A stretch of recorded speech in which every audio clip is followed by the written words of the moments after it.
नाजरीन आदाब, इस्तकबाल है, आप देख रहे हैं खास मुलाकात। मैं हूं आपके साथ अबू हुरैरा। नाजरीन, बिहार में असेंबली इंतखाबात में अब महज 4 माह का वक्त ही बचा है। ऐसे में बिहार में सियासी सरगर्मियां अभी से शबाब पर हैं। जेडीयू, आरजेडी, बीजेपी और कांग्रेस रियासत की अहम पार्टियां हैं जो एक बार फिर सियासी मैदान में हैं। आज खास मुलाकात में हम बिहार इंतखाबात की गहमा गहमी, अक़लियतों और खासकर मुसलमानों के अहम मसाइल और रियासत की ताजा सियासी सूरत हाल पर बातचीत करेंगे। खास मुलाकात में आज मेरे साथ बहुत अहम शख्सियत जेडीयू से एमएलसी कमर आलम साहब मौजूद हैं। कमर आलम साहब, न्यूज़ 18 उर्दू में आपका बहुत इस्तकबाल है। सर, शुरुआत हम यहीं से करेंगे कमर आलम साहब, क्योंकि आपने अभी अभी आरजेडी का साथ छोड़ा है और अब जेडीयू के साथ अब जुड़े हैं, नीतीश कुमार के साथ अब आए हैं। मैं शुरुआत यहीं से करूंगा कि आखिर आरजेडी छोड़ने की वजह क्या है? देखिए, लगभग 1 साल से मैं राष्ट्रीय जनता दल में पार्टी के प्रधान महासचिव के रूप में भी एक घुटन महसूस कर रहा था। घुटन जब श्री लालू प्रसाद जी जेल जा चुके थे, उसके बाद जो फैसले हुआ करते थे, उन फैसलों में मुझे सिर्फ हामी भरनी पड़ती थी और ऐसे माहौल में मेरा उनके साथ रहना मुमकिन नहीं था। तो मैंने फैसला किया कि अब वो इनके साथ हमारा निभ नहीं सकता, तो मैंने अपना रास्ता अलग कर लिया। यानी कमर आलम साहब, तेजस्वी यादव की लीडरशिप पर आपको भरोसा नहीं था या फिर तेजस्वी यादव के अंदर वो गट्स नहीं थे जो लालू प्रसाद यादव में थे? तेजस्वी जी के अंदर कोई गट्स नहीं है और तेजस्वी जी के अंदर अहंकार है, तकब्बुर है, घमंड है। वो घमंड जो है कभी किसी को वजीर आला तक पहुंचाया नहीं जा सकता ऐसे इंसान को। यानी कमर आलम साहब, आपके कहने का मतलब सीधा सीधा यह है कि लालू प्रसाद यादव की जो विरासत है उसको तेजस्वी यादव एक तरह से संभाल नहीं सकते और अब आरजेडी में ऐसा कोई बंदा नहीं जो लालू यादव की विरासत को संभाल सके। हाँ, ऐसा कहना सही होगा कि लालू प्रसाद यादव जी की विरासत को वो संभाल नहीं पा रहे हैं और न संभाल पाएंगे। या कमर आलम साहब, दूसरे लफ्जों में यह कहा जाए कि क्योंकि आप तो आरजेडी के बहुत अहम लीडर भी हैं और बहुत अहम ओहदों पर आप आरजेडी में रहे भी, क्या दूसरे लफ्जों में यह समझा जाए कि जो इज्जत, जो आपका मर्तबा था, वो इज्जत वहां पर नहीं मिली आरजेडी में जो आपको मिलनी चाहिए थी? एक घुटन आप महसूस कर रहे थे आरजेडी में? नहीं, आरजेडी में मैं आरजेडी का राष्ट्रीय प्रधान महासचिव था और जब तक लालू प्रसाद जी बाहर थे, जेल जाने से पहले तक उनका पूरा विश्वास था, मुझ पर यकीन था और जो जिम्मेदारी उन्होंने मुझे दी थी उस जिम्मेदारी को मैं बखूबी निभाया। मैंने 15 सालों तक निभाया उन जिम्मेदारियों को और लालू प्रसाद यादव जी इससे खुश भी थे। लेकिन बाद के दिनों में जो फैसले हुए उसमें मुझे सिर्फ हामी भरने के लिए रखा जाता था, तो ऐसे माहौल में मेरा रहना मुश्किल था। जी जी, ठीक है। मतलब आप एक तरह से अपने आप को अलग थलग पार्टी में पाते थे। मैं अब जेडीयू की तरफ आता हूं, नीतीश कुमार जी की तरफ आता हूं। कमर आलम साहब, किस उम्मीद के साथ आपने जेडीयू का दामन थामा है? नीतीश कुमार जी से क्या कुछ उम्मीदें आप लोगों को हैं? 15 साल से वो बिहार में एक तरह से इख्तिदार में है। देखिए, मैं आपको बताना चाहता हूं, मैं शुरू से बताना चाहूंगा मैं जी। जब नीतीश कुमार जी को जो बिहार मिला था, वो बिहार किस हालत में मिला था इसका अंदाजा इस बात से लगा लीजिए कि मेरा घर समस्तीपुर है और समस्तीपुर से पटना आने में मुझे 6 से 7 घंटे लगा करते थे। जबकि आज के माहौल में, जब पहला टेन्योर था उनका, श्री नीतीश कुमार जी का, ये 2005 से 2010, उसमें जिस तरह का डेवलपमेंट उन्होंने किया और बिहार को उस जंगल राज से बाहर निकालने का काम किया, जब खौफ और दहशत का माहौल था पूरे बिहार में, उस दहशत और खौफ के माहौल से बाहर निकालकर एक डेवलप्ड बिहार उन्होंने पहले भी टेन्योर में देने का काम किया। इससे मेरे दिल में ये उनके लिए बहुत इज्जत हुआ करती थी, लेकिन मजबूरी थी कि मैं दूसरी पार्टी का था तो उनकी मुखालफत करता था, लेकिन ये मुखालफत गलत थी। बिल्कुल, बहुत अच्छी बात आपने कमर आलम साहब कही, क्योंकि कहने वाले यही कहते हैं कि लगातार और कई सालों से, मतलब जिस शख्स की आप लोग मुखालफत करते थे, जिसके खिलाफ हमेशा आप लोगों के बयान आते थे, रातों रात वही आपके लिए अच्छे हो गए नीतीश कुमार जी। नहीं, रातों रात तो अच्छे नहीं हुए वो। नीतीश कुमार जी एक ईमानदार शख्स के रूप में मेरे दिल में थे और मेरे दिमाग में भी थे। मैं उनकी काफी इज्जत करता था पहले भी, लेकिन पार्टी की वजह से चूंकि हम लोग अपोजिशन में थे तो उनकी मुखालफत करते थे। लेकिन ये तकलीफ दिल में होती थी, जब कभी अपने आप को तज्जिया करता था तो ये महसूस होता था कि गलत हम लोग करते हैं। एक ऐसे इंसान को जो इंसान के दिल में बिहार को डेवलप करके एक नया बिहार बनाने का संकल्प है और साथ ही खौफ और दहशत के माहौल से बाहर निकालने का जो काम किया उन्होंने, इसके लिए दिल में उनके लिए इज्जत थी हमारे।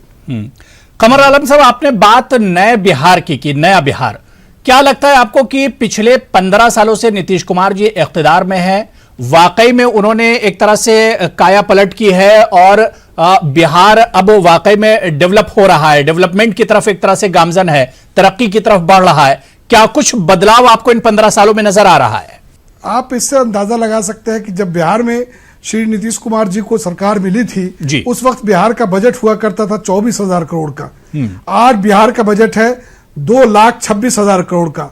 आप अंदाजा लगा सकते हैं कि किस तरह से बिहार के मुख्यमंत्री श्री नीतीश कुमार जी ने बिहार को डेवलपमेंट की तरफ आगे बढ़ाने का काम किया और बिहार के गरीबों को, और सबसे बड़ी बात आपको बताना चाहता हूं कि मुसलमानों के लिए जो उन्होंने किया ये अभूतपूर्व है। इसको मैं ये सोचता हूं कभी कभी कि हम लोगों ने जिस तरह से मुसलमानों को बहकाने का काम किया पिछले 15 साल 1990 से लेकर 2005 तक, जिस तरह से मुसलमानों को ठगने का काम किया अगर कहा जाए, उसका पूरा इन्होंने इन 15 सालों में इन्होंने मुसलमानों को देने का काम किया, इज्जत देने का काम किया। और एक मिसाल आपको देता हूं कि जब नीतीश कुमार जी की सरकार बनी थी उस वक्त बिहार में जो मदरसा था उन मदरसों के टीचर्स की तनख्वाह हुआ करती थी लालू प्रसाद जी के राज में 1500 से 2000 रुपए। और आज आपको बताते हुए मुझे खुशी होती है, आपके माध्यम से पूरे बिहार के तमाम मुसलमानों को मैं बताना चाहता हूं कि आज एक मदरसा टीचर की तनख्वाह है 40,000 से 50,000 रुपए। आप अंदाजा लगा लीजिए कहां से कहां डेवलपमेंट का उन लोगों का कि जो हालात रहे होंगे उनके उस वक्त के आज के हालात में कितना बदलाव होगा, ये बदलाव किस तरह से श्री नीतीश कुमार जी ने किया है। जी बिल्कुल। चलिए, क्योंकि आपने मुसलमानों और खासतौर से अकलियतों का मसला छेड़ दिया, हम तो अभी और डेवलपमेंट पे बात करते हैं, आगे हम और बात करेंगे कमर आलम साहब, लेकिन आपने मुसलमानों का मसला छेड़ा है। सैलरी या तनख्वाह जरूर 2,000 और 2,500 से 40 और 35,000 मुदर्रिसीन और मदरसे के टीचर्स की जरूर हो गई, लेकिन कमर आलम साहब दूसरी तरफ देखिए कि बिहार की उर्दू एकेडमी बंद पड़ी है, टीचर बहाली नहीं हो रही है, मशावरती जो कमेटी है बिहार की वो एक तरह से नदारद है, काम नहीं कर रही है। तो काम मुसलमानों के हो क्या रहे हैं? सिर्फ तनख्वाह बढ़ा देना अच्छा, तनख्वाह भी टाइम पर नहीं आती है कमर आलम साहब। आप आज देखिए कि किस तरह से मुसलमान बच्चे, लड़के लड़कियां, खास करके लड़कियों के एजुकेशन के लिए बहुत प्रॉब्लम हुआ करता था। और मौजूदा हुकूमत ने और श्री नीतीश कुमार जी ने किस तरह से बिहार के तमाम जिलों में 38 जिला है बिहार में, और इन 38 जिलों में एक स्पेशल माइनॉरिटी स्कूल खोलने का काम किया है और उसमें लड़कियों का हॉस्टल और लड़कों का हॉस्टल अलग बनाया है।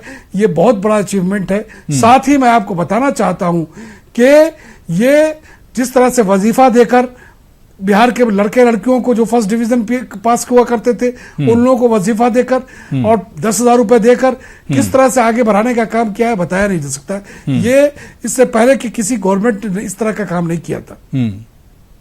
बिल्कुल, लेकिन जो सवाल मैंने कमर आलम साहब किया कि आप उर्दू एकेडमी की बात करें, मशावरती कमेटी की बात करें, या जो मदारिस में या स्कूलों में जो उर्दू टीचर होती है उनकी बहाली का मामला तो बहुत पुराना ये मामला है, बहुत दिनों से मामला लटका हुआ है। आखिर इस तरफ ध्यान क्यों नहीं दिया जा रहा है? उर्दू एकेडमी इतने दिनों से आखिर क्यों बंद पड़ी है? नहीं,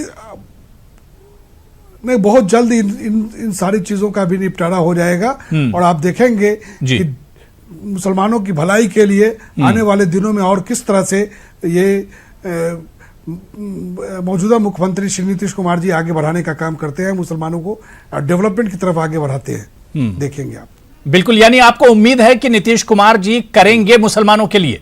जी, आप ये हिंदुस्तान की तारीख में ये एक तारीख है कि किस तरह से बिहार में भारतीय जनता पार्टी का साथ रहते हुए भी, और मैं बधाई देता हूं भारतीय जनता पार्टी के भी साथियों को कि उन लोगों ने भी बिहार में मुसलमानों के काम में कोई रोड़ा अटकाने का काम नहीं किया। और श्री नीतीश कुमार जी का जो लगन थी और जो सोच थी, आप अंदाजा लगाइए। एक छोटी सी बात मैं बताना चाहता हूं कि हमारे यहाँ इस्लाम में शराब हराम है, हमारे यहाँ इस्लाम में जहेज हराम है। और इस तरह से ये बिहार के मुख्यमंत्री श्री नीतीश कुमार जी ने शराब को बंद करने का काम किया, दहेज के खिलाफ काम किया, और आबो हवा जो प्रदूषण था उसको दूर करने के लिए हमारे यहाँ 1500 बरस पहले हमारे प्रॉफिट ने कहा था कि हवा जो है साफ सुथरी होनी चाहिए, उसको ठीक करने का इन्होंने बेड़ा उठाया है। हम उम्मीद करते हैं इसमें भी इनको कामयाबी मिलेगी।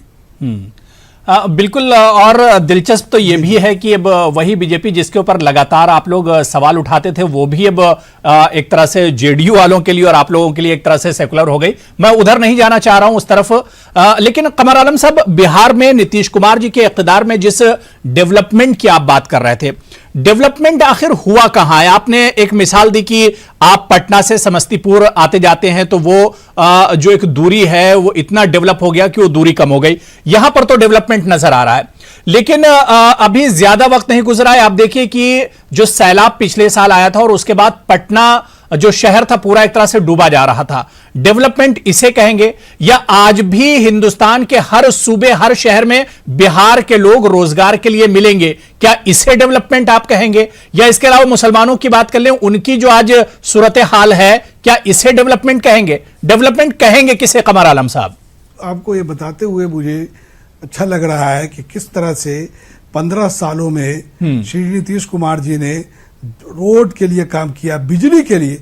आपको बताता हूं 2005 में बिजली की जो स्थिति थी, बिजली 2 दिनों में 48 घंटे में 1 घंटे और 2 घंटे के लिए आती थी। पूरे बिहार में हर जिला में हर शहर में वो जनरेटर के जरिए बिजली पैदा किया जाता था, और हर लोग जनरेटर लगा लगा करके कुछ देर के लिए बिजली एक कनेक्शन 2 कनेक्शन लोग लिया करते थे 60 रुपए में और 100 रुपए में। ये सब खत्म हो गया, और आज पूरे बिहार में बिजली, एक गरीब से गरीब आदमी पंखे में सोता है और बिजली का फायदा उठाता है। न फायदा सिर्फ मैं डेवलपमेंट की बात कर रहा था रोजगार के मामले में कमर आलम साहब, कि रोजगार अगर बिहार की सरकार ने दिया होता तो शायद आज मुल्क के शहर शहर बिहार के लोगों को भटकना नहीं पड़ रहा होता। आपने भी हालिया दिनों देखा जब से कोरोना वबा चली और लॉकडाउन में कितनी बुरी हालत हुई, किस तरह से बिहार के जो मजदूर थे दूसरी रियासतों दूसरे शहरों से बिहार का उन्होंने रुख किया, बहुत तो पैदल ही एक तरह से निकल पड़े। तो यह तस्वीर बताती है कि कितना डेवलपमेंट हुआ और कितना काम हुआ है, खासतौर से रोजगार के नाम पर। मैं आपको बताना चाहता हूं कि किस तरह से बिहार के वजीर आला ने पूरे देश में जहां कहीं भी हमारे मजदूर थे उन लोगों को पहले तो पैसे भेजने का काम किया। जब वो लोग बिहार में आए तो उनके रहने का, उनके खाने का इंतजाम किया, और साथ ही उनके घर तक जाने का, घर पहुंचा करके भी खाने का इंतजाम किया। ये किया इन बिहार के मौजूदा मुख्यमंत्री श्री नीतीश कुमार जी ने। और आपको बताना चाहता हूं कि ये जो प्लान था वो तो लालू प्रसाद जी के जमाने में करोड़ों, 1 करोड़ 1.25 करोड़ के प्लान था, वो तो सब वापस आए हैं बाद के दिनों में।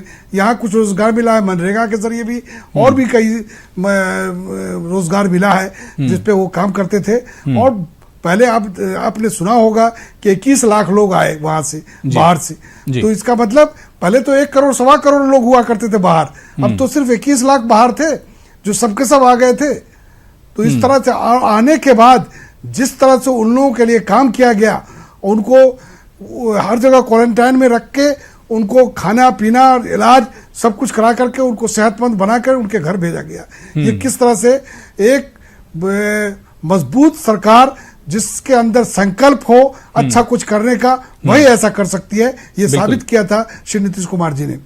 नहीं, नीतीश कुमार जी जाहिर सी बात है कि इसके लिए फिक्रमंद तो जरूर हैं, लेकिन जमीन पर वो चीजें कमर आलम साहब दिख नहीं रही हैं। क्योंकि अगर हम बिहार के डेवलपमेंट की बात करते हैं, 15 साल नीतीश कुमार जी इख्तिदार में रहे, एक जो बहुत अहम मसला बिहार के साथ है वो सैलाब का है।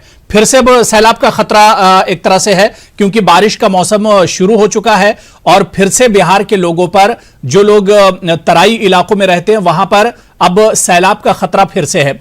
सवाल यह उठता है कि इन 15 सालों में या उससे पहले आखिर कोई मुस्तकिल हल इसका क्यों नहीं निकाला गया? हर साल बिहार के लोगों पर यह आफत क्यों आती है? सरकार ने आखिर इसके बारे में अभी तक सोचा क्यों नहीं कुछ?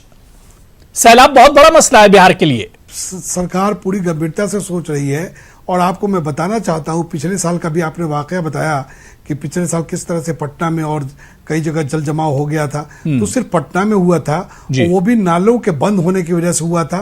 उसका निपटारा कर लिया गया। सैलाब के खत्म होते, सैलाब नहीं, वो जो बारिश हुई थी, पानी की लगातार बारिश होती रही 48 घंटे तक, उससे जो पानी थम गया था, रुक गया था, उसको पूरा ठीक कर लिया गया और इस साल सब बेहतर रहेगा। इस साल बरसात में कोई परेशानियों का सामना नहीं करना पड़ेगा बिहार के लोगों को। बिल्कुल। और कमर आलम साहब, सैलाब के अलावा एक और जो बिहार से जुड़ा हुआ, खासतौर से मुजफ्फरपुर से जुड़ा हुआ जो इशू है, इंसेफ्लाइटिस या काला बुखार जिसे कहते हैं, यह भी, इसका भी मुस्तकिल हल नहीं निकल सका है। नीतीश कुमार जी ने दावे बहुत किए, वादे बहुत किए, हर साल सैकड़ों बच्चे इसका शिकार होते हैं इस बुखार का, लेकिन अभी तक कोई मुस्तकिल हल इसका भी नहीं निकल पाया है। आपको बताते हुए मुझे खुशी हो रही है कि ये इसका जो चमकी बुखार होता था उसका हल निकल गया और इस बार इस तरह के हालात पैदा नहीं हुए और माशाअल्लाह जो है बच्चों पर कोई इफेक्ट नहीं पड़ा इस बार इस गंभीर बीमारी से लोग बचे रहे। जी जी बिल्कुल ठीक है। हम दोबारा से मुसलमानों के इशू पर लौट कर आते हैं, अक़लियतों का जो इशू है।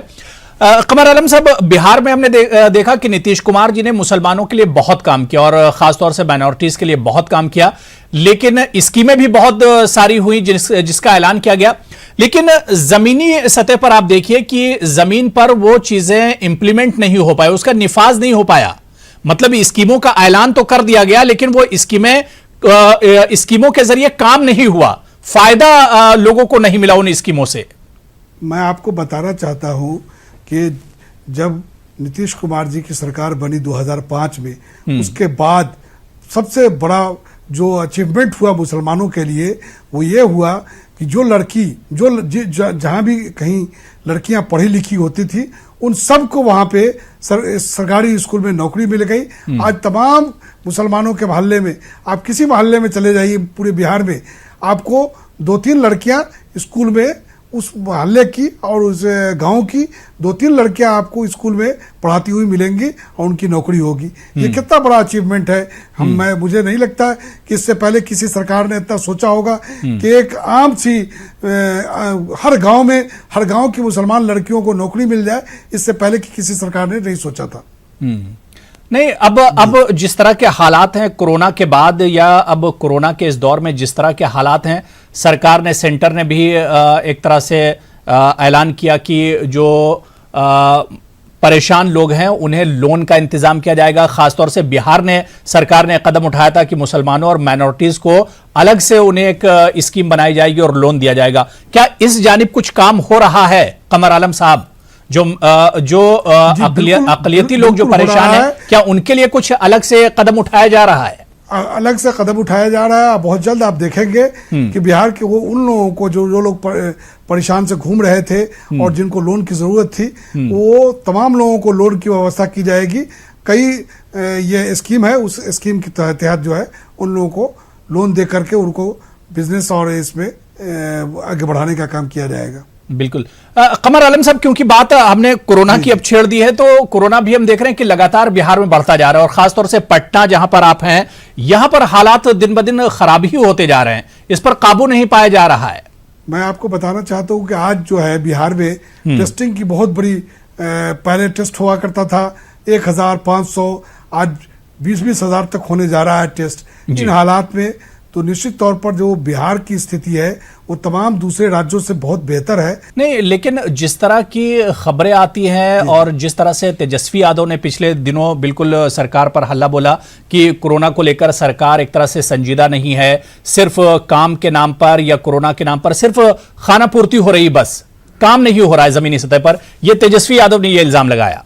जी, तेजस्वी जी जो है वो सिर्फ इल्जाम लगाने के लिए ही है और कोई काम उनका नहीं है। बस बस बात बनाने की बात है जी। खुद उनको देखना चाहिए कि किस तरह से 15 सालों में उनके वालिद और वालिदा की जो सरकार रही किस तरह से काम किया, उसके बाद की जो सरकार आई किस तरह से बिहार को डेवलपमेंट की तरफ आगे बढ़ाया, इसका जिक्र वो कभी नहीं करते।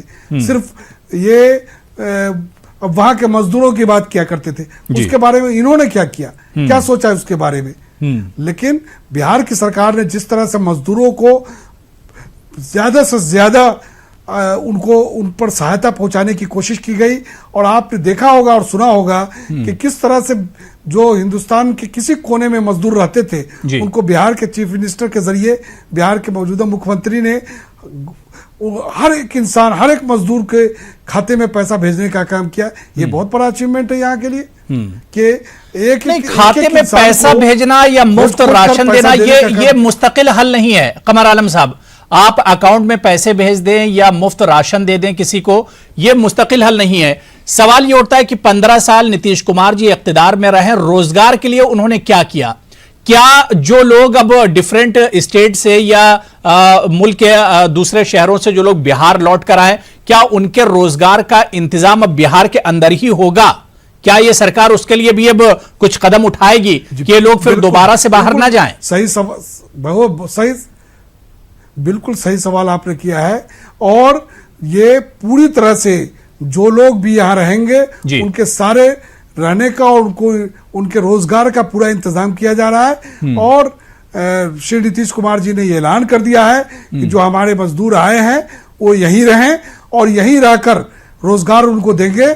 और साल में बनाया जा रहा है प्रोग्राम कि कितना रोजगार मिलेगा, 1 साल का गारंटी के साथ रोजगार मिलेगा अगर वो यहाँ रहते हैं तो, इसलिए इसकी समस्या खत्म हो जाएगी। बिल्कुल बिल्कुल। कमर आलम साहब, मैं चाह रहा हूं कि चुनाव में भी अब 3 से 4 महीने का वक्त बचा है, आने वाले अक्टूबर में बिहार में चुनाव होने वाले हैं। अब चुनावी तस्वीर की, अगर सियासी तस्वीर की बिहार की हम बात करें तो किस तरह से आप देखते हैं? देखिए, बिहार में आपको बताना चाहता हूं कि बिहार की हालत एकदम, नीतीश कुमार जी ने जो काम किया है बिहार के लिए वो बिहार की जनता देख रही है, और तमाम लोग, और आपको सबसे ज्यादा चौंकाने वाली बात यह होगी कि मुसलमानों का वोट भी लगभग 60 से 70% जेडीयू और अलायंस की तरफ जाएगा। और नीतीश कुमार जी का जो काम है, डेवलपमेंट का काम, और जिस तरह से नीतीश कुमार जी ने मुसलमानों के लिए भलाई का काम किया है, उसको देखते हुए पूरे बिहार के मुसलमानों ने संकल्प लिया है और इरादा कर रहे हैं कि नीतीश कुमार जी को भारी बहुमत से इस बार जिताने का काम करेंगे। नहीं तो बिहार के मुसलमानों को एतराज नहीं होगा कि नीतीश कुमार जी तो एनडीए का दामन थामे हुए हैं, सेंटर में भी एनडीए और यहां भी जेडीयू जो है वो बीजेपी के साथ मिलकर लड़ रही है, तो मुसलमानों को क्या एतराज नहीं होगा नीतीश कुमार से? बिहार का जो मामला है वो दीगर राज्यों के अलावा वो उससे अलग है, दीगर राज्यों से अलग है बिहार का, दीगर रियासतों से अलग है बिहार का मामला। बिहार में भारतीय जनता पार्टी के साथ सरकार चलाकर भी श्री नीतीश कुमार जी ने कोई भी डेवलपमेंट का काम जो मुसलमानों के लिए हो सकता था, भलाई का काम, उसमें कहीं भी चूक नहीं किया, और उसको मुसलमानों के भलाई के लिए हम लगातार लगे रहे और मुसलमानों का भलाई का काम किया है। और इसमें कोई, किसी ने, बीजेपी ने भी कोई रोड़ा अटकाने का काम नहीं किया था। नहीं तो मुसलमान, जिस मुस्लिम वोट बैंक की आप बात कर रहे हैं उसके लिए तो एमआईएम भी इस बार ताल ठोक रही, मैदान में उतर गई है। 32 या 35 उम्मीदवारों का बाकायदा उसने ऐलान कर दिया है और कहा जा रहा है कि कम से कम 60 सीटों पर एमआईएम बिहार में इस बार चुनाव लड़ेगी। क्या इसका फर्क पड़ेगा बिहार के चुनाव में, या जेडीयू जिस मुस्लिम वोट बैंक का दावा कर रही है क्या उस पर फर्क पड़ेगा? नहीं, मुसलमान जो है बहुत जज्बाती कौम है, और मुसलमान ये जानते हैं कि किनको जिताने से फायदा है उनका और किनको जितना चाहिए। जिस तरह से नीतीश कुमार जी ने 2005 से 2020 तक डेवलपमेंट का काम करके बिहार को आगे बढ़ाने का काम किया है, खौफ दहशत के माहौल से बाहर निकाला है, तो मुसलमानों ने सोचना शुरू कर दिया है कि क्यों ना फिर से इनको भारी बहुमत से जिताने का काम किया जाए। नहीं, लेकिन ये भी अब याद रखना होगा कमर आलम साहब, क्योंकि इससे पहले नीतीश कुमार जी तो आरजेडी और इसके अलावा जेडीयू गठबंधन में चुनाव लड़े थे और उसके बाद इख्तिदार में आए थे। तो अब इस चीज को भी याद रखना होगा कि जेडीयू एक तरफ और बीजेपी, और दूसरी तरफ अगर हम देखते हैं तो आरजेडी और कांग्रेस, मुकाबला आप किस तरह से देखते हैं? कितना दिलचस्प ये मुकाबला होगा? कोई मुकाबला ही नहीं है। जिस तरह से आपने देखा होगा कि लोकसभा के चुनाव में इन लोगों ने जो चुनाव लड़ा और सारे सीट हार गए, एक सीट जीत पाई कांग्रेस पार्टी, एक सीट किशनगंज से जीत पाई। तो उसी तरह का माहौल होगा और आप देखेंगे कि 200 से अधिक सीटों पर ये हमारी जो जेडीयू और भारतीय जनता पार्टी की सरकार बनेगी। 200 से अधिक सीटों पर हमें जीत हासिल होगी। बिल्कुल कमर आलम साहब, क्योंकि अब जेडीयू में आप हैं और जेडीयू इख्तिदार में है, नीतीश कुमार जी इख्तिदार में है, मुसलमानों की नुमाइंदगी किस तरह से आप लोग करेंगे, या आप मुसलमानों की नुमाइंदगी किस तरह से जेडीयू में रहकर करेंगे? देखिए, सबसे बड़ी बात यह है कि आपको मैं बताता हूं कि नीतीश कुमार जी जो है बहुत आदर और सम्मान करते हैं किसी भी इंसान का, आम इंसान का।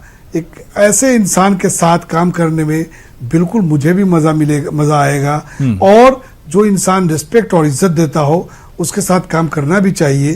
और जो जिसके दिल में लोगों के लिए भलाई हो और ईमानदारी हो उसके साथ काम करने का जो हम लोगों ने संकल्प लिया है। तो मैं आपको बताना चाहता हूं कि बिहार के कोने कोने में जाऊंगा, बिहार के मुसलमान भाइयों से मिलूंगा और ये 15 सालों में जो डेवलपमेंट हुआ है और खौफ और दहशत के माहौल से निकालने का काम श्री नीतीश कुमार जी ने किया है, इनको बताने का काम करूंगा।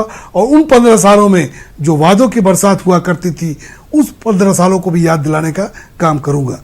बिल्कुल, यानी हम उम्मीद करें कि नीतीश कुमार के इक़्तिदार में अब एक नया बिहार और एक बदलता हुआ और तरक्की करता हुआ बिहार नजर आएगा और लोग जो रोजगार बहुत बड़ा मसला है, ये मसला भी आने वाले दिनों में बिहार से एक तरह से हल होगा। बहुत बहुत शुक्रिया कमर आलम साहब मेरे साथ जुड़ने के लिए, अपना कीमती वक्त देने के लिए। तो नाज़रीन, खास मुलाकात में आज फिलहाल इतना ही। मुझे और पूरी टीम को इजाजत दीजिए। अगले हफ्ते फिर किसी खास शख्सियत के साथ खास मुलाकात में दोबारा मुलाकात होगी। आदाब।